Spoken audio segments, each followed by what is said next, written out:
Welcome everybody, and great to see you, Andreas, again. I'd realised it's been a few years since we connected back in Amsterdam when we spoke on a similar but different subject. And Brian, I mean, I think that was a great scene setter to hear the kind of Nordic European perspective. So I'm really excited to hear from a West Coast investor what your perspectives are in terms of some of the governance challenges that we face. So this team is all about the scene setting. We're going to talk big picture on big tech risks and rewards. Let me just briefly introduce you all. Brian Christensen provides obviously an investor viewpoint. He's a senior portfolio manager and executive managing director at Sands Capital Management, which is an active long-term investor in leading innovative growth businesses globally. And thanks very much for the early start, Brian. I know it's a very early in the morning for you, if not in the middle of the evening. Di Rifai will give us a corporate view as she serves on multiple boards. She's the founder and chair of Creating Future Us, a non-profit which helps investors and boards implement governance practices promoting ethical innovation. And of course, Professor Andreas Hoppner is a financial data scientist who I said earlier joined ICGN in 2019 on the subject of robots in the boardroom and whether AI leads to more board effectiveness. So I mentioned to you all earlier that we produced an excellent viewpoint published last week describing the digital transformation in terms of its impacts on our economy, society, environment and governance. And I really think this helps set a helpful framework with this discussion. So why don't we start with some observations around the economic impacts? How has digital transformation changed the market, the competitive landscape that we all operate within? How do we deal with the concentration of power in these hugely profitable big six companies? And what about things like tax arbitrage? So I'll come to Di first on this from a board perspective. Sorry, I seem to have lost you. Are you still with us, Di? I'm still here according to me, but I don't know. Can you see me? I can, yes, please go ahead. Technology and its lovely challenges. Thank you so much, by the way, for hosting this. And I'm so excited that we're kind of joining on this journey because as you're aware, Carrie, we've been like on this, banging on this drum for 3 years now saying, hey, that, governance of big tech and governance of tech in general, because I think, as I think I've pointed out to you, is that every company is becoming a tech company, right? Everybody's going through digital transformation. And there needs to be a responsible way they go about doing that. So what we're applying to big tech today is going to be applied to all companies in the future. That's why I think it's so important to get this right. It sets the rails, so to speak. And so what I'd like to do is kind of slightly reframe this as a larger system problem, what you asked just now about the economics, because we kind of talked about this in our Pillars white paper, that the system we've created, everything we have created for society at large, including things like education, healthcare, energy, all those systems were created for an industrial age. And we now have a digital age that is fast upon us, especially with COVID having sped it up, where we really haven't thought through kind of what those new pillars will look like in a digital age. So the economics almost arises or drives, both arises and drives from all of this, because education has to change quite significantly in a world where people work longer, we work from home, we have several careers in one lifetime, maybe we work gig economy, this all has to change the economics of our situation. We also have the incentives like the taxation system you mentioned, but things like business models. So the legal system itself hasn't really adjusted to the digital reality we're in. We have so many laws still missing in action in terms of even things describing copyright laws and IP laws that haven't adjusted to tangibles world. And taxation law, not least, has not adjusted to the fact that you can move IP around in a way that kind of games the tax system, right? Because it hadn't anticipated, it was kind of built on that industrial age of factories in a certain geography attached to the ground, not intangibles that move around. So I feel like we need to address this issue that we band-aided things to get to where we've gotten to, And the question is, do we really need a real remake here of a, the industrial age to the digital age system? Thanks, Di. I really liked, the point you make that actually all companies are tech companies, and we're dealing with a time of huge systemic change, whether that is regards to the geopolitics that Eric talked about earlier, or tax, as you're alluding to now. Brian, what's your perspective on the macroeconomic environment that we work in? What are the big levers? Yeah, so absolutely. So, I mean, in terms of the first part of your question, and how has digital transformation, the digital age, impacted competitiveness? I think there's a number of different ways. If I were to just choose three big ones, I would say that the pace of innovation, of change and innovation, is substantially faster in the digital age. One of the examples that we actually talk about internally at Sands, the firm I work for, is that it took Coca-Cola 128 years to reach about 1.8 billion consumers on a daily basis. It took Facebook 16 years. And now Facebook has a market cap that's 3 to 4x times that of Coke. So that gives you a sense of, in an intangible world, as Di was talking about, how quickly these companies can scale on a global basis, and that also leads to challenges in growth and complexity. I think the second thing that we're seeing is that companies are staying private for longer. One of the interesting things in the digital age is that startups, they're actually cheaper to build. You have cloud computing, open source software, developer and API toolkits. All of those things are actually lowering the cost of starting a new business, which is fantastic from a society standpoint and innovation standpoint. But simultaneously, what's happening is these companies often require more aggressive investment phases to sort of seize first mover advantages and user stickiness and network effects, given how fast white spaces can close in the digital area. And so an intensity of competition is, I think, also joining that speed of innovation. And also the way, one of the things that Di mentioned was, how technology is really touching all industries. And we couldn't agree more. I mean, in the first 10 to 15 years, what you saw was the rise of the big horizontal platforms, whether that was e-commerce, search, social media, really how consumers start their journey on the internet. And now we're seeing a complete transformation with the application of digital technology across industries, whether that's in education, in financial technology, consumer lending, but also not just in consumer-facing industries, like education or real estate, but also in the productivity and workflows of companies themselves, and the rise of enterprise software. So I do completely agree with this idea that actually long-term, I don't think technology or big tech is the right term. I think we'll be talking about it like, electricity. Well, of course, all companies use electricity, right? It's going to be that ubiquitous. But during that transformation,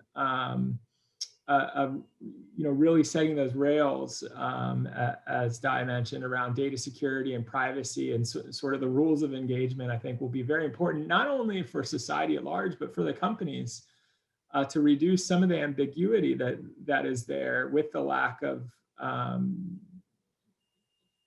some of the legal setups and expectations that society had. I still think there's a bit of a disagreement, or at least an opportunity to harmonize on the rules of engagement. So those are the big trends that we've been seeing. And then there's only one other comment that I'd make, and it's around this concept of winner take all that comes up a lot when we're talking about digital technology. And I will say, I think it's absolutely correct that most of these technologies do lend themselves to higher concentration when you apply digitization to these industries. But I'll actually say, I think originally we thought it was going to be winner take all in many of these industries, but it's still winner take a lot, but I think there's actually a lot more intense competition than sometimes people realize. So for example, Alibaba in China. Now, not only do you have Alibaba in e-commerce, but you also have JD.com. You have Pinduoduo, which is over $100 billion market cap. You have Meituan. You have the competitive intensity is actually higher and the pace and change of innovation is higher than people often estimate. And I think that's something to keep in mind when we're thinking about this too. We see it even in the US with Amazon on one side, but Walmart's doing fantastic with their e-commerce strategy. Shopify is arming the rebels, so to speak. So it's a very dynamic industry, and it's something that we should keep in mind because innovation is ultimately something that can drive productivity and can drive a positive change. So I'll pause there, but that's sort of what we're seeing from an investor perspective. And lots of really excellent points there. Yeah, I mean, I guess we obsess a little bit with the big six and thinking that they do monopolize the marketplace. But as you point out, actually, it is very dynamic. And then there's the ripple effect throughout the whole market infrastructure, the supply chain, and so on. But Andreas, what are your views? Yeah, I'd like to start with two higher level points before later on go into more detail. So we used to live in an age where the most valuable resource was oil. And the problem was that it was not renewable and polluting. Now, when I'm quoting John Naisbitt here, or at least paraphrasing him, we're living in an age where the most valuable resource is data. It's not only renewable, it is self-generating. So the issue is not finding the data. The issue is to avoid drowning in the data. And so in essence, looking at the next step of the digital transformation, it's really decision-making, it's data science, it's financial data science.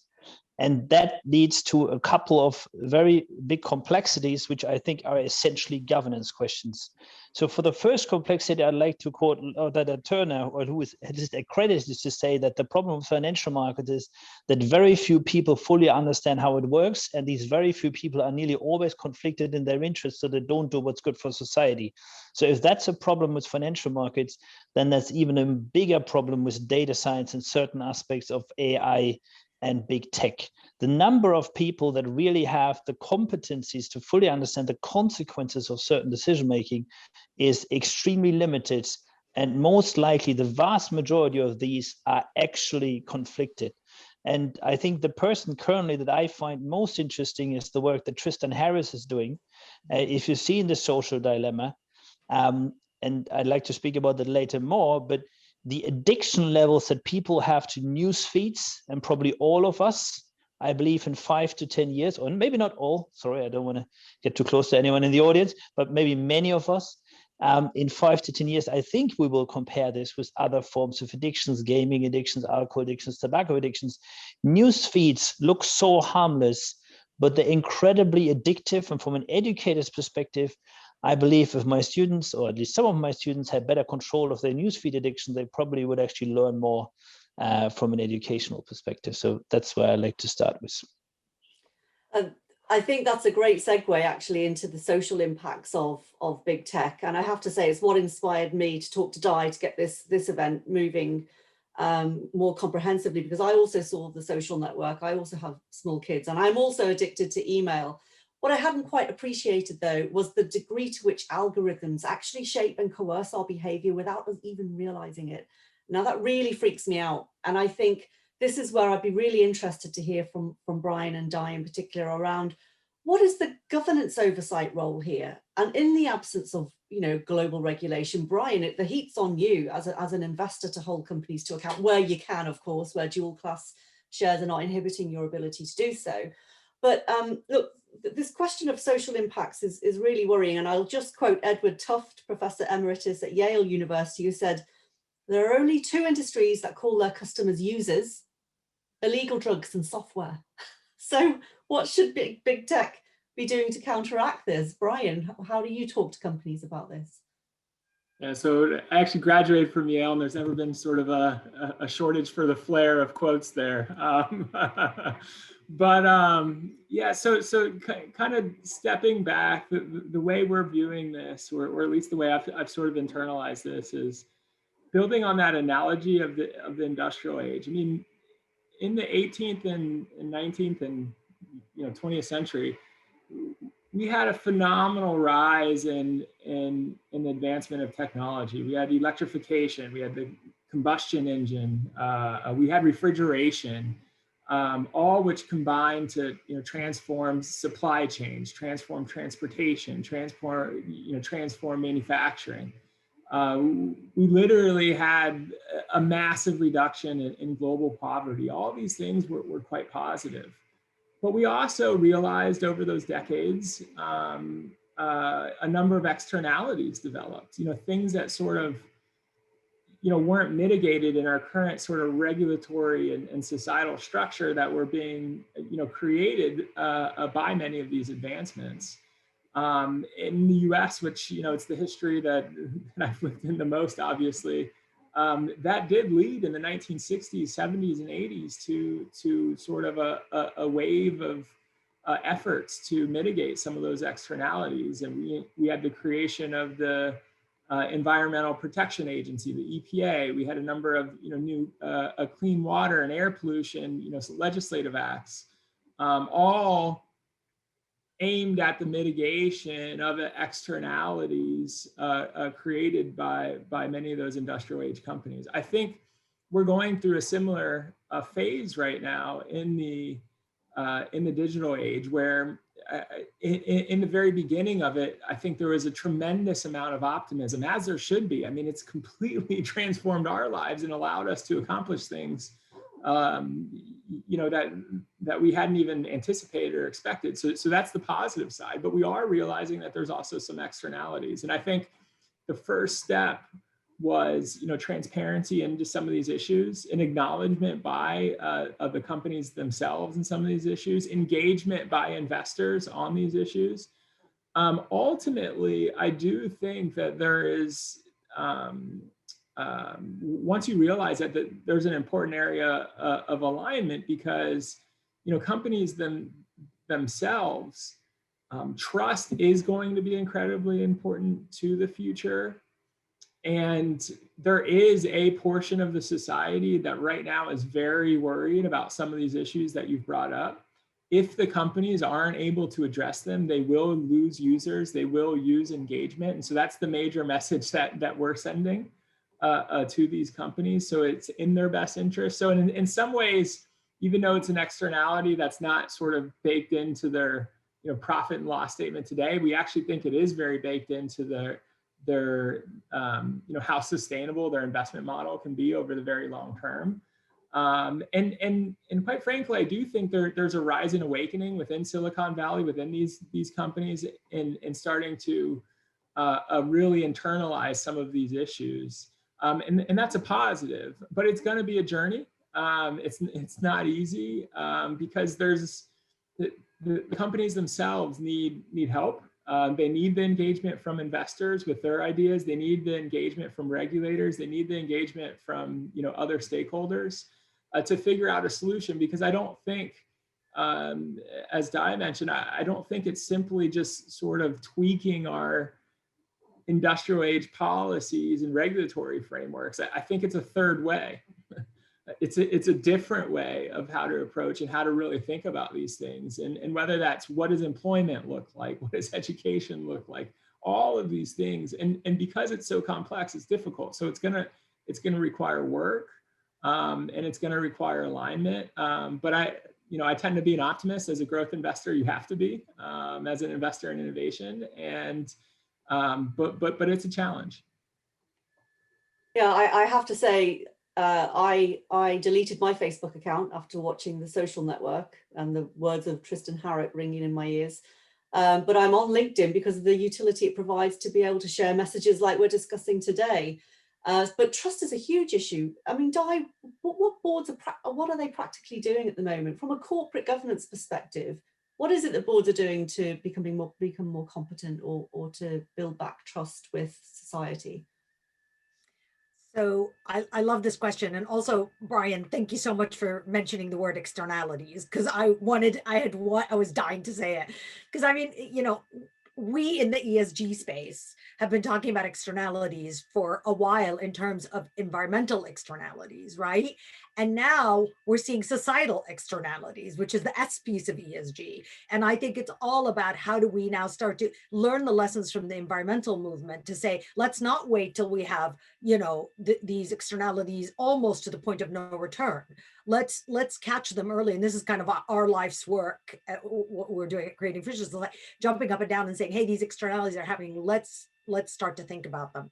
But to answer your excellent question, Carrie, I would say that for the moment, we're in V1.0 of what boards are doing about this. And generally speaking, most boards seem to see this whole kind of digital transformation as an IT issue.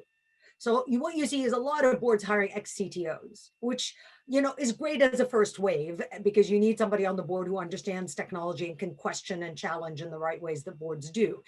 But ultimately, boards are really need to go to a different, because again, as we were talking before, this is a wave. This is not like, a Band-Aid. You can't Band-Aid the IT capability onto a board. This is business model change. This is societal change. This is a system change. So the whole board has to think differently. It's not just adding that one, technology capability on. I also think governance itself needs to, so we wrote this very kind of revolutionary paper called Governance Rebooted, saying that governance itself has to change. We have a governance structure that is outdated really for a digital age, because think about how boards work currently. We meet like, every 2 months at best, maybe quarterly at worst. And we have a real-time world where stuff is happening continuously, right? So if you look at COVID and what happened as a prime example, you had the last board meeting in December of 2018. Then the next boarding was probably March 2019. In the meantime, the whole world changed. Your business might have been out of business at that point, right? So how do you create a governing structure that reacts much more kind of dynamically to a world that is moving? How do you live in a world that has such radical transparency in it? It's so hard. I mean, you have hacks every other day. You find out there's solar winds or there's, it's so hard to keep stuff confidential these days. And if you do without becoming unwieldy, you're going to have to be very careful about what you put in that really protected bubble. So how do boards operate in that space when it's this radical transparency? How do they deal with being so accountable to stakeholders now, which again, in the industrial age, they weren't. And so we've been, again, band-aiding the stakeholder concept, right? Okay, now you're accountable to this stakeholder. Now you might have to listen to that, but really you have a fundamental change of view around this idea of stakeholder being immersed in stakeholders rather than just kind of, bringing an employee onto the board and hoping that represents all employees out there, right? So this idea of what digital age governance and boards look like needs a real serious rethink, because again, we can band-aid with an IT person, we can bring an employee on board, and pretty soon we have these bloated boards and more committees than anybody can attend properly. And then we start to get into trouble. So again, I think we really need to question corporate governance in a digital age in order for it to become ultimately, and this is where we want to go, is it's an enabler of transformation rather than a drag on transformation, right? So yeah, I mean, you raised a good thing I'll touch on very briefly is diversity, right? Again, how do you incorporate this diversity and the crowd intelligence into a board? Because, you have people on boards generally who are pretty risk averse because they tend to be older, and you have a movement that's very young going on, right? So again, do you add one more young person onto the board as yet another representative? So I think there's a question here, and certainly we don't have all the answers, but I think we need to really think about the subject. Yeah, I mean, I would just, focus our attention on the ICGN's global governance principles, which we've had in play for 25 years. And actually, my impression is that today's boards are far more sophisticated than those of the past. And I'm not sure we can generalize in terms of, the size or frequency of actually board meetings themselves. There's going to be good approaches and approaches that need to have improvements. But certainly all of the things you say in terms of how do boards transition to the digital age, I think is really important. How do they embrace the innovations and the use of technology? And, weirdly, as terrible as COVID has been for so many, well, for all of us, Actually, it's really, even in ICGN's case, helped us to innovate, improve our game, to communicate more efficiently. So that has many benefits. But Andreas, I'm really interested to hear your perspectives on this and how this is shaping wider society, what maybe some of the detrimental impacts are, but what are the great efficiencies that we're seeing with the technological age? Yeah, I think the key point in this age is really giant information asymmetries and even bigger knowledge asymmetries. So to take the SolarWinds example that I just mentioned, the actual passwords, if I recount this correctly, were on GitHub for 30 months. And not a single person of the US Defense Service actually was looking into this. The particular hacker that pointed that out afterwards on Twitter, on HackerOne, gets premiums from companies like Facebook up to $20,000. And is very happy doing that from India. But that's nothing to what some of the tech investors would be expecting. So we're having a giant knowledge disadvantage. If you look at HackerOne, the types of hackers that are there, the money they're getting, virtually nothing compared to the damage that happens when the hack occurs. So, and no one seems to have found this. So we're really in a situation where pretty much all the data in the world is available to us, or at least to some of us. And those with money could hire people to help, but people don't really connect the dots and know where they need to look. Certainly not ex ante. Ex post, they'll figure it out a few days later. And to take the aspect of addiction intensified, which is one way to abbreviate AI these days, was a social challenge. So the addiction intensified algorithms would be relatively easily controllable from a technical perspective if you just let someone really financially independent into the design to say, look, it's not okay to have a child that shows this type of behavior, is already mentally somewhat unstable, and you're posting the things that will keep them longest on your platform, but probably just gets them down that rabbit hole. Look, it's not okay to take the social dilemma, a beautiful example in the movie. These two guys are just in a classroom break. You don't need to put a post up of whatever girl they like most so that they will look at their phones rather than talking to each other.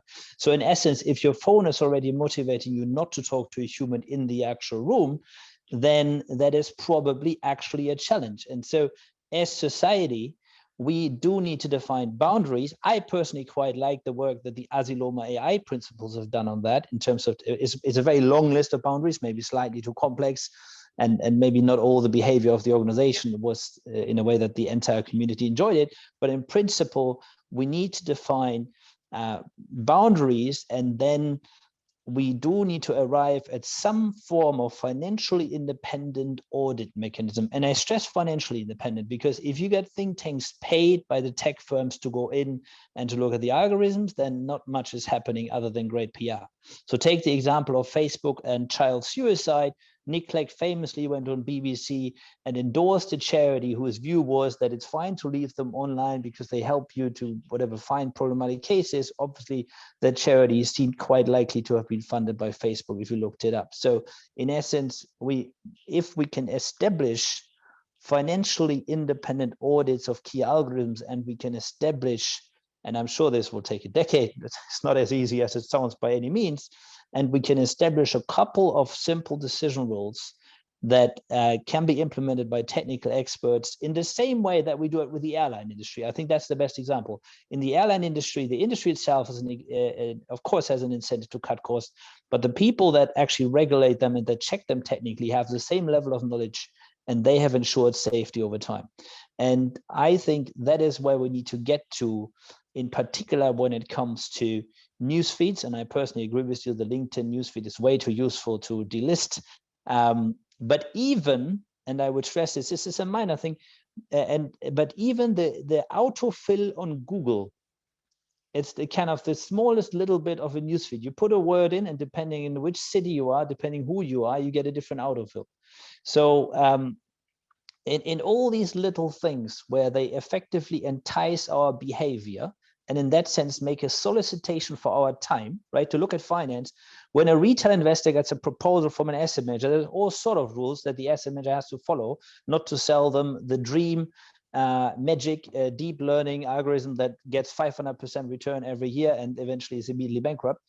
And in essence, when they make offers for our time, in the same way that a fund makes offers for someone's money, then we need protections for our time and for our mental health in the system at some point. I do believe that, especially in the B2C. And I would like to stress this, B2B digital transformation is something entirely different. It's different type of J curves. It's different type of competition. It's a lot more informed. I see this really as selling to an institutional investor in finance versus selling to a retail investor. And when you're approaching a retail investor, especially a minor, keep in mind that a lot of the users or customers online are minors. I think then there need to be very clear guidance of which principles have to be adhered to ensure that the selling for their time, so they pay with their time, is responsible. Yeah, and I know the panel that we're going to have on regulation is going to touch on market abuse and protection of privacy and behavior later. But you touched on the influence of algorithms, Andreas, and actually I'm really interested to hear Brian's perspective on this in terms of big data and in terms of the fact that many investors now have actually, you know, set up data science teams. I think APG and CPPIB have done it. How has it changed the way in which you approach your investment decisions? You know, practically, but perhaps psychologically as well. It'd be interesting to hear about that. Yeah, so I think the short answer is that for us, it hasn't changed much, quite frankly. You know, we actually have an internal phraseology that we talk about, which we're old-fashioned investors in a changing new world order. So, I mean, honestly, what we're trying to do is find a select group of businesses that we think can grow for much faster and for much longer than the market anticipates. And when you find it, we want to own it for a really long period of time. So if we can own a business for 10, 15 plus years, we will. And it's a fundamental bottom-up driven process, which requires a lot of judgment. And so we actually have a 50-person investment team, and we only invest in about 135 businesses.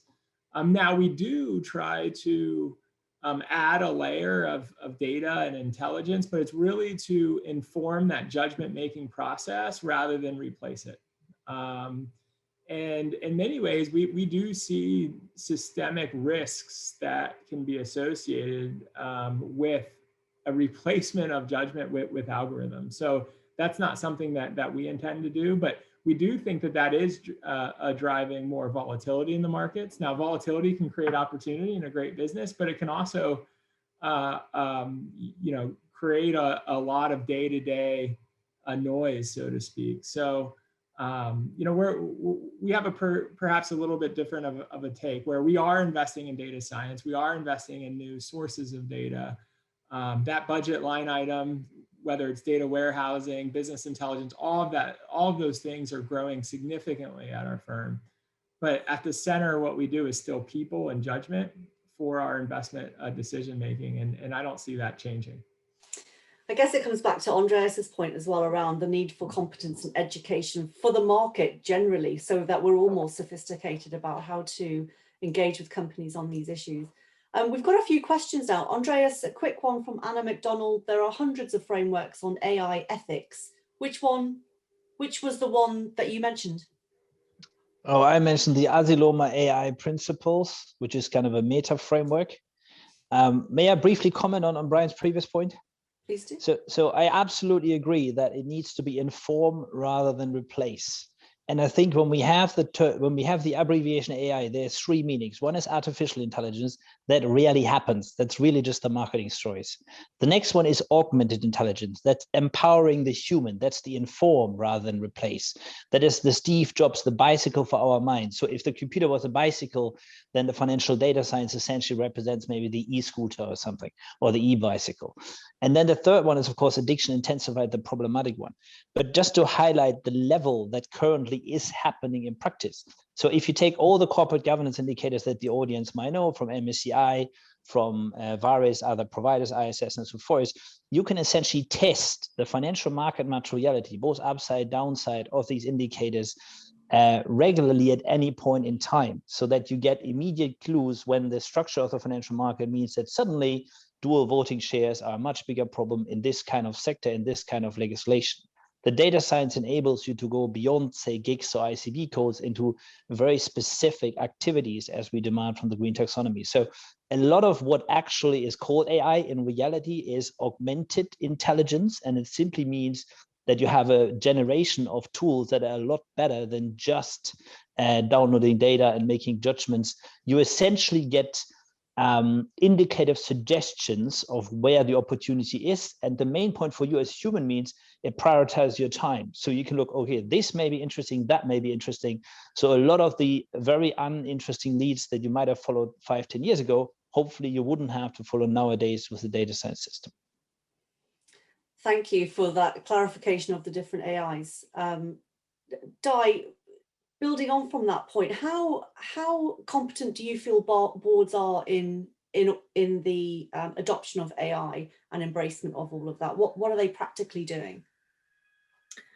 You know, I think it differs quite widely because it depends on the business model that they've got and how much AI plays a role in it, right? It's sure that most companies, I would say probably a very high percentage of companies, have looked at AI, are looking to implement AI in a variety of ways. The way their boards are at the moment, I'm not sure that I mean, I can't speak for all boards, obviously. I've been on a few, but I would say from my observations talking to other board directors and chairmen, that they have an awareness that AI can be a tool, that they need to look at it as part of their business model and how it can be used. But the question is, again, as Andreas pointed out, there is a wide range within AI. AI is kind of used as a monolith term to describe a lot of different kinds of algorithms, if you want to kind of simplify it.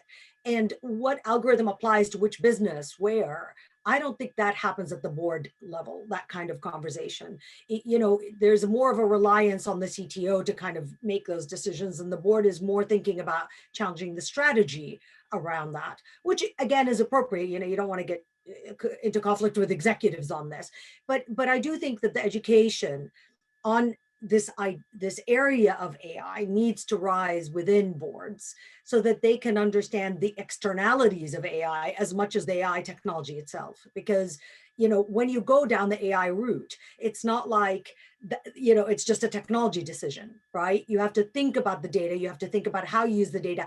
More importantly, you have to think about who it replaces within your organization, right? Because even if you do augment, that augmentation takes out like back office processes that are all being kind of done now, being, you know, let's say automated, right? Some through AI. Then you think, okay, you know, how many people are going to get made redundant as a result, and whose responsibility is it to retrain them? Do we just throw them out there into the government's lap, or do we do something to help them migrate? So there are decisions around that stakeholder concept within the AI universe that need to occur. And I'm not sure we're that advanced yet on boards. Yeah, I mean, it'd be interesting to know to what extent do investors engage with companies on their digitalization strategy. I mean, even ICGN, if somebody said to me, okay, what's ICGN's digitalization strategy? I haven't written it down, but maybe we all should. Maybe, you know, how does that align with the long-term direction of the company for the company's purpose and your key stakeholders? We should maybe think about that more deeply. Now we've got some questions piling up here. So I'm going to start from the top from Paul Driver, and I'll move this to Brian.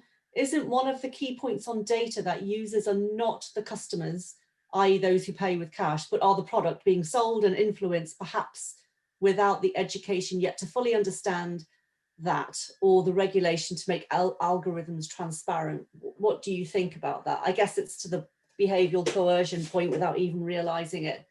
What more should you be doing as an investor, Brian, when you talk to companies about this, and what more should the market and regulators be doing in that area? Yeah, so I kind of think about it in two ways. I mean, I think increasingly we'd all agree that users want more control of their data and privacy, you know, settings, and that includes, you know, who their data is shared with and how it's used.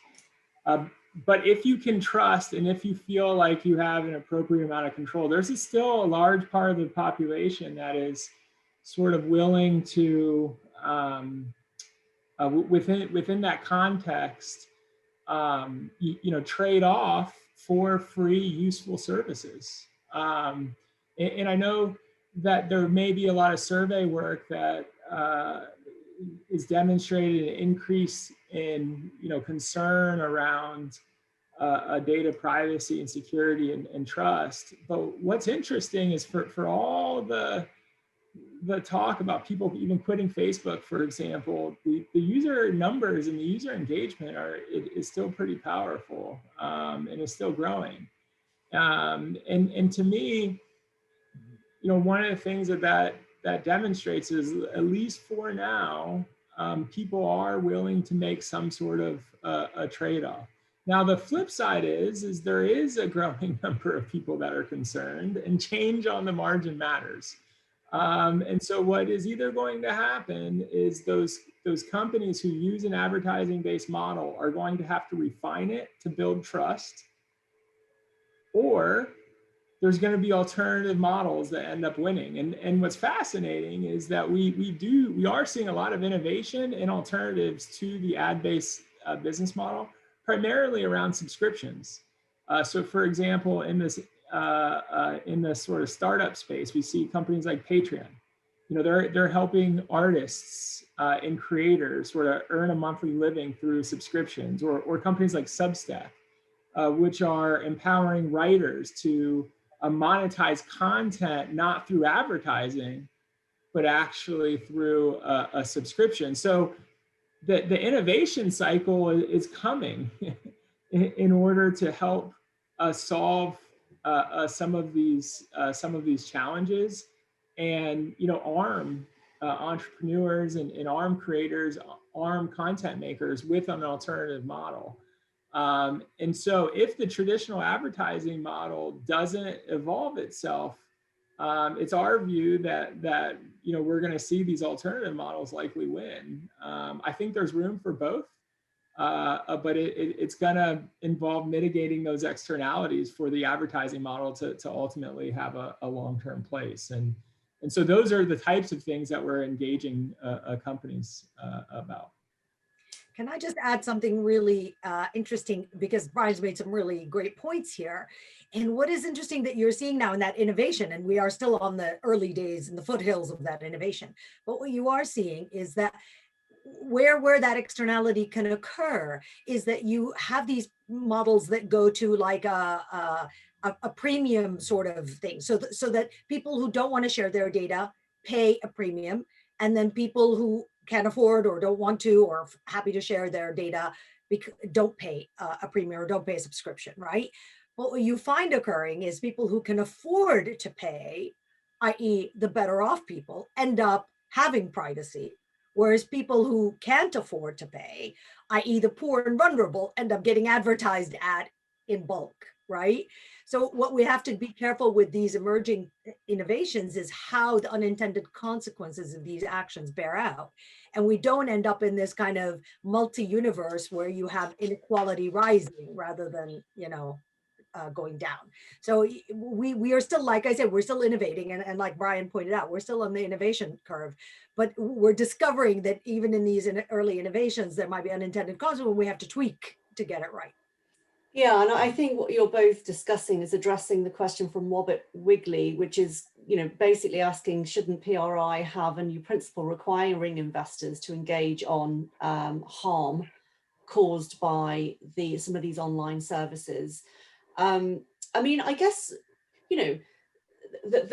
our knowledge of what's actually happening to us all is becoming more sophisticated, and one particularly powerful way I know that we see change with regulators and then the market is through coalitions. We saw it with the Human Capital Management Coalition, we saw it with Climate Action 100+. So I do wonder whether actually we should have a coalition of investors engaged with big tech on some of these specific issues to get more traction, because I have to say, it's notable that we haven't been able to confirm at least even one representative from any of the big 6 companies I mentioned earlier, which was quite disappointing, really. So how we actually even have that engagement with them, I think, would be a start. Let me move on to a question from Ban at K. Many of consumers are addicted to the digital offerings. Therefore, how can we balance this so-called power monopoly in the hands of the tech giants like Facebook and Google and minimize these gains from these strong hands. Andreas, concentration of power, what can we do about it? But to Brian's earlier point, he sees the market as increasingly dynamic. What's your view? Yeah, my view is that we're more talking about concentration of knowledge than a concentration of power. Because assume you put someone Rupert Murdoch style in charge of Google. I think you'd see a very different type of behavior, and you might not see that power being that powerful that long. So it's really the concentration of knowledge that I think is key here. Certain individuals may or may not necessarily be formally that powerful, but if they're practically very knowledgeable and the whole system depends on them, then the system will operate at least temporarily to their interest. So that in the tech systems, that is preferential treatment due to knowledge is very common.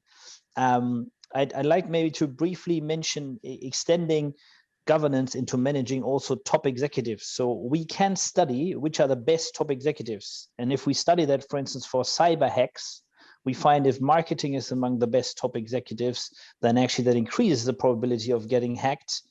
Same for sales.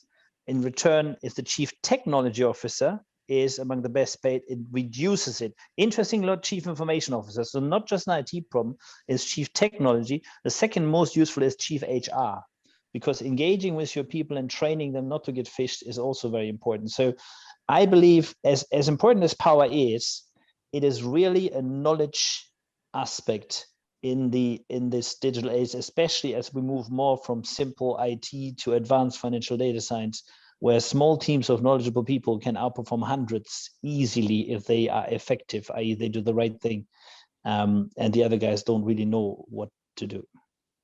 Yeah, I guess what I would say to that, though, is knowledge is power, in a way.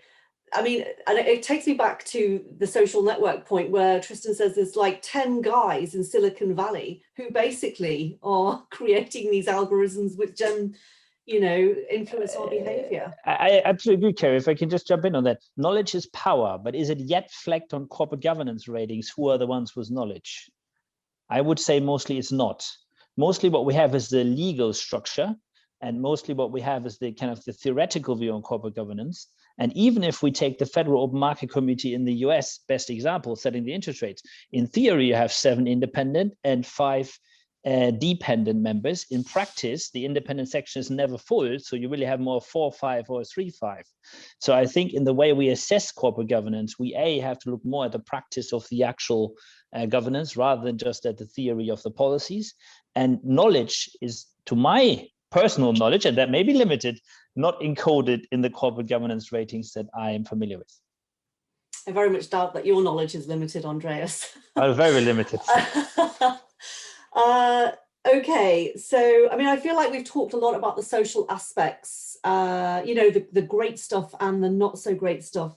What about the environmental impacts? I mean, it's pretty notable that, the big 6 companies are, publish these net zero targets, but it's also notable that their data centers are primarily based in developed markets where fossil fuels are heavily used. So, Brian, how do you square up the conversation with companies around their environmental footprint and their use of fossil fuels? Yeah, this is actually an area where a lot of the big tech companies have been, investing more meaningfully and have long-term targets to continue to do so. And it's an important topic. I mean, data center usage is about 1% of electricity usage globally, but it's one of the fastest growing contributors to electricity usage. And each company is a little bit different in terms of their profile of data centers. So for example, Facebook and Google, that they are actually more a larger proportion of their data centers are in developed markets versus emerging markets. But for Microsoft and Amazon, given their cloud infrastructure businesses, a higher proportion on a relative basis is in emerging markets. And the challenge there, as you were alluding to, is there's less existing renewable pools of energy in those markets. So essentially, the companies are doing a number of things. The first is they're signing these power purchase agreements to finance renewable projects and to buy renewable energy that they can sell back into the energy grids wherever their data centers are operating. Facebook and Google, because of the footprint, they're already matching 100%.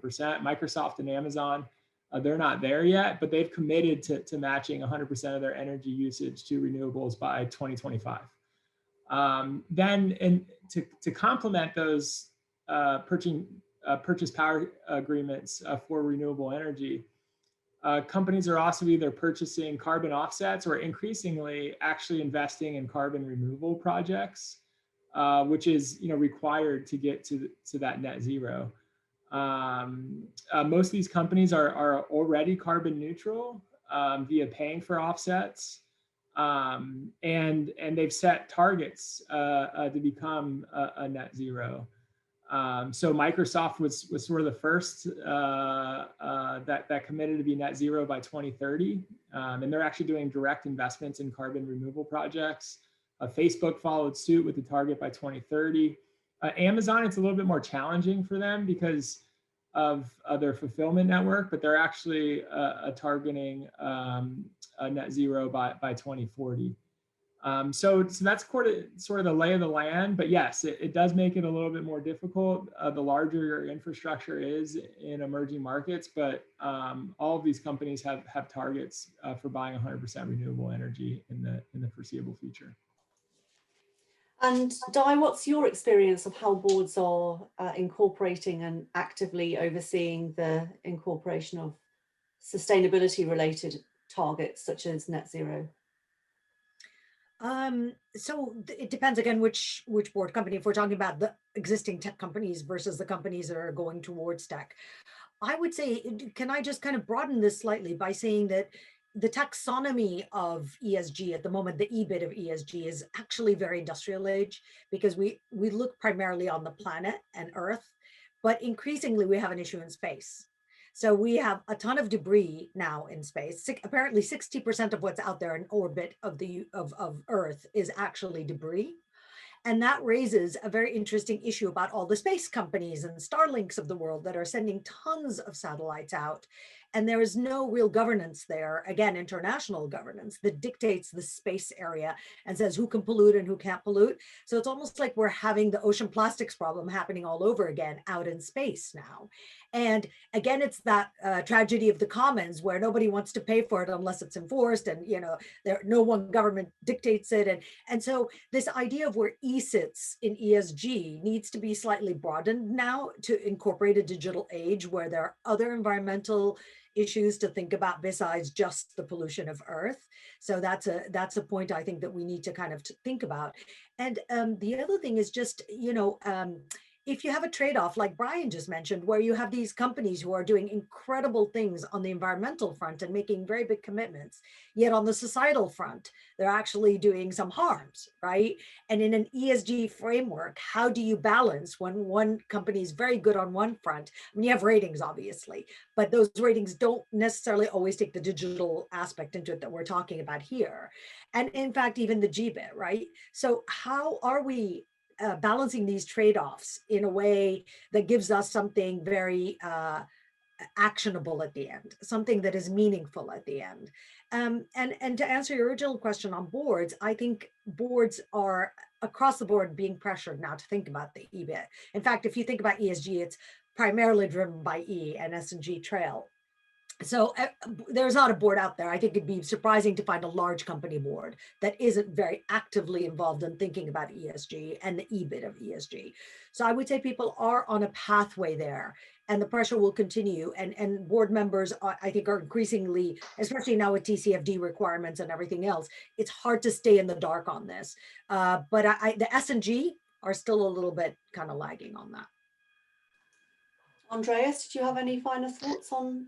Yes, please. So isn't it, I'd love to.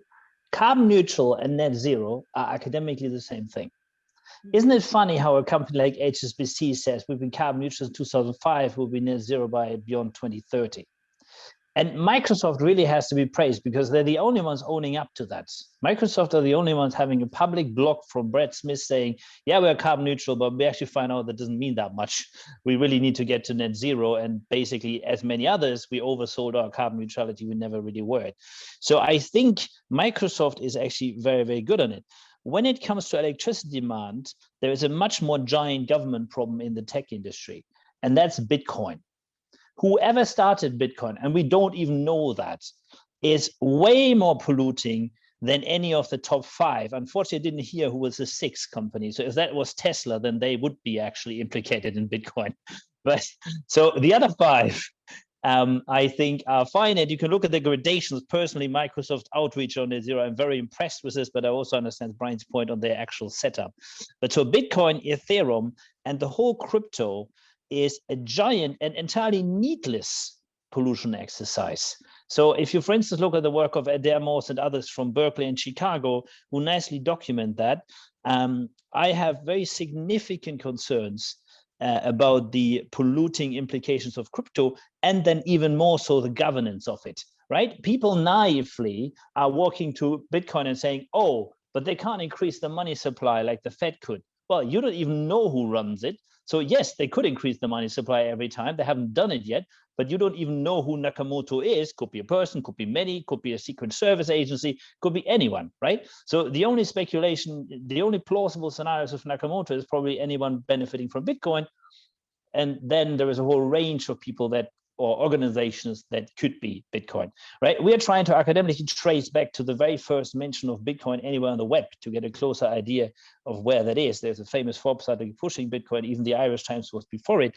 So I really think when we're talking environmental, then it's the governance of cryptocurrencies that is hugely important. And in particular, Bitcoin, because with Ethereum, of course, at least you know who it is and they have policies and to force, but with Bitcoin, nothing of that is known, and Tesla has made a giant bet on it. So Tesla gets a little bit implicated on that one.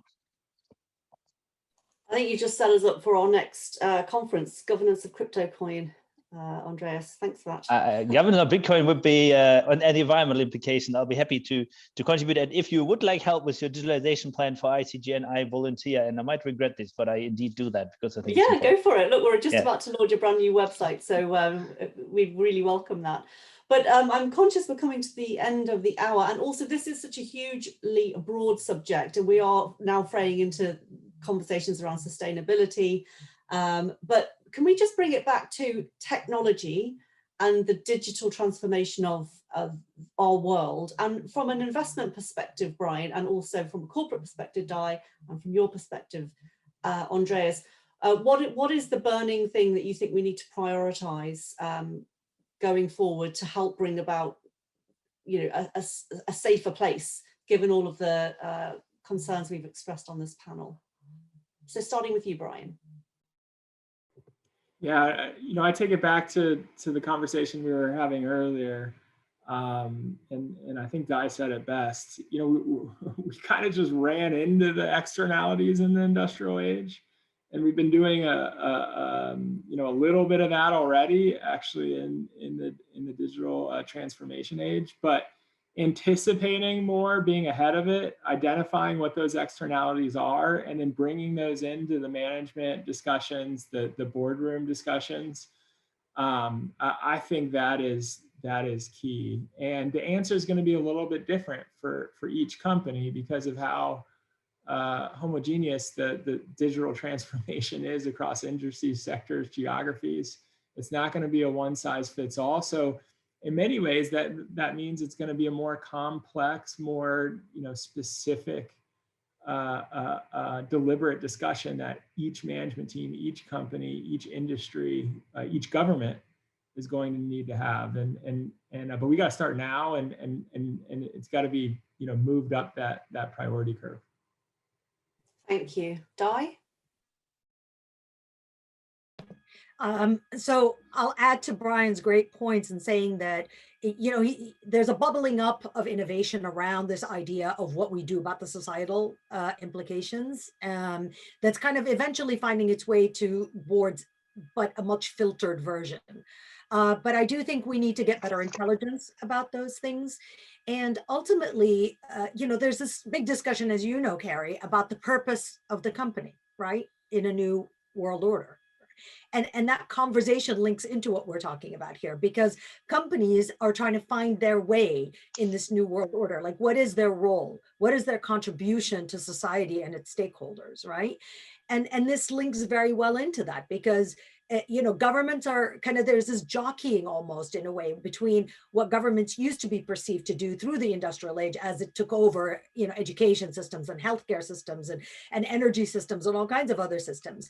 And now companies with this privatization agenda have now taken on more of those kind of societal responsibilities. And the question is, where's the balance going to come out?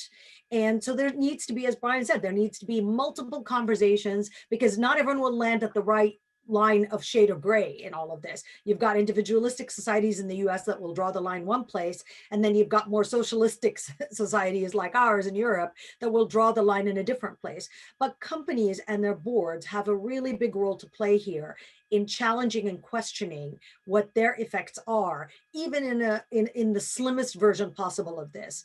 They're still, because they're accountable to consumers, they're accountable to talent, to their employees. And if they want to attract the best talent and keep it, then they need to do things. So, and investors ultimately, hopefully, will, like, I hope there are multiple Brians out there talking this kind of story to their companies. So, if we got all those stakeholders together opining on those responsibilities, then I think we end up in the right place and boards will listen.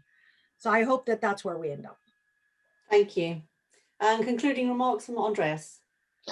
Well, we need a financially independent audit mechanism for information feed algorithms selling to minors. We protect minors in everything. TV, we protect it in various aspects. We protect non-minors, adults in financial services, if it's retail. We really need to protect our children online. And that means that the algorithms that sell to them, and I think we should call it what it is, they sell to them. The children are the product, their time is the product, that they need to be audited. And I believe that audit has to be financially independent. It's time for audits to not be paid by the hand that feeds them. That's a general point. But that's really the one overriding aspect of all of them. So, and in addition, if you want to do a governance of Bitcoin event, I think that's a great idea. Or governance of cryptocurrencies. But the main central point we need is that independent audit mechanism for the AIs that sell, in particular to minors. And then later on, we can discuss if that's also for anyone that's more like a retail type client. Thank you. And that's a very serious point to conclude on. And it does make me reflect that I think ICGN perhaps could be doing more serious thought around these issues. So thank you so much to all of you for your really illustrative comments and sharing your experiences. We appreciate it. So thank you.